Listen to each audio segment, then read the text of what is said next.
Volám sa Alexander Bačo.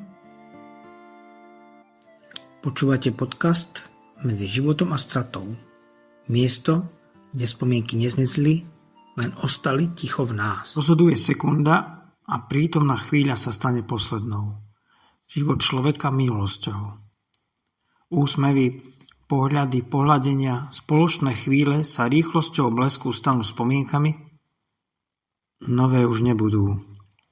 Rozbije sa niečo nás, to niečo, čo sme mali spoločné s blízkym človekom, čo odišiel navždy.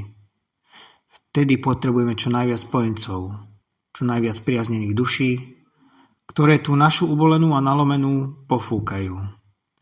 Nikto nikdy nenahradí človeka, čo odišiel navždy. Môže však byť práve tým dôvodom, pre ktorý sa začne človek, čo stratil blízkeho, cítiť lepšie a nie tak sám. Sme jeho sprievodcami spomienka.